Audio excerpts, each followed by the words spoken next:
اللہ سے راز و نیاز کی باتیں، جو باتیں بندہ کسی سے نہیں کر سکتا وہ اپنے رب سے ڈائریکٹ کرتا ہے، اپنے دل کے سارے دکھڑے اپنے رب کی دہلیز پہ رکھتا ہے اور اپنی ساری ضرورتیں مالک کی چوکھٹ پہ رکھ دیتا ہے، اور اس سے مانگتے ہوئے بندے کو شرم نہیں آتی، حیا نہیں آتا، بلکہ اس سے مانگتے ہوئے فخر محسوس ہو رہا ہوتا ہے کہ میں اپنے رب سے مانگ رہا ہوں۔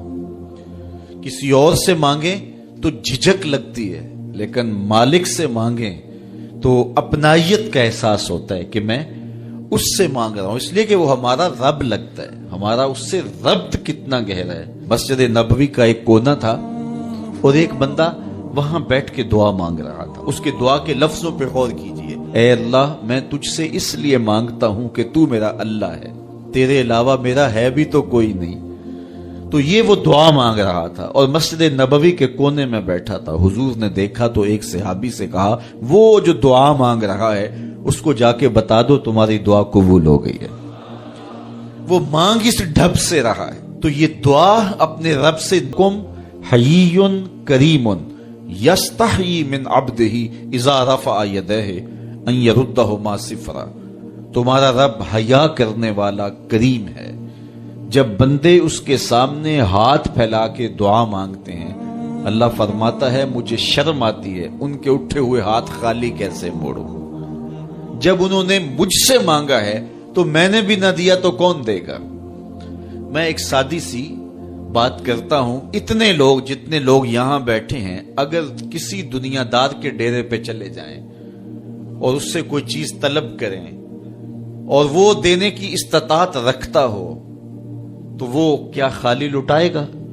وہ کہے گا اتنے لوگ آگے ہو تو ڈیرہ داری کی شان کے خلاف ہے کہ میں ان کو خالی لٹاؤں۔ تو جب یہ دنیا دار خالی نہیں لٹاتا تو رب کیسے خالی لٹائے گا؟ جب بندے اس کی دہلیز پہ چل کے آ جائیں تو وہ بندوں کی ضرورتوں کا کفیل ہے اور ان کے ہر درد کو جانتا ہے اور ان کی ضرورتوں کو پورا کرتا ہے۔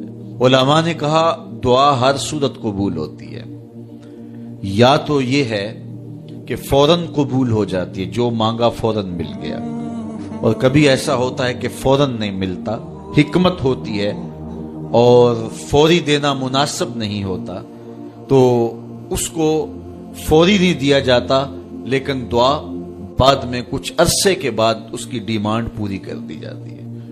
اور کبھی ایسا ہوتا ہے نہ فوری دیا جاتا ہے نہ بدیر دیا جاتا ہے، اس دعا کو ذخیرہ کر لیا جاتا ہے اور حشر کے دن اس کا بدلہ دیا جائے گا۔ اور روایت میں آتا ہے حشر کے دن جب ان دعاؤں کا بدلہ دیا جائے گا جن کا بدلہ دنیا میں نہیں ملا تھا تو لوگ آرزو کریں کہ کاش کہ دنیا میں کوئی دعا قبول ہی نہ ہوئی ہوتی، سارے صلے آخرت میں ملتے۔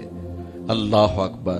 کبھی ایسا ہوتا ہے جو مانگا جاتا ہے وہ نہیں دیا جاتا، اس کے بدلے میں کچھ اور چیز دے دی جاتی ہے جو اس کی ضرورت ہوتی ہے اور جو اس کے لیے مناسب ہوتی ہے۔ وہ کچھ اور مانگ رہا ہوتا ہے لیکن اللہ اپنی حکمت کے تحت اسے کچھ اور عطا کر دیتا ہے۔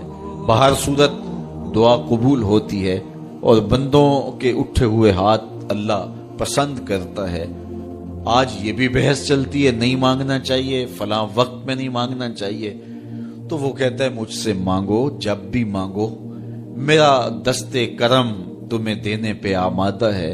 اور اگر کوئی نہیں مانگتا تو فرمایا کل ما یابو بکم ربی لولا دعاؤکم، اے محبوب فرما دو اگر یہ نہیں مانگیں گے تو اللہ بھی پرواہ نہیں کرے گا۔ مانگنا تمہاری ضرورت ہے، اگر تم مانگتے رہو گے تمہاری جھولیاں بھرتا رہے گا، اور اگر تمہیں اسے نہیں پکارو گے تو وہ بھی تمہاری پرواہ نہیں کرے گا۔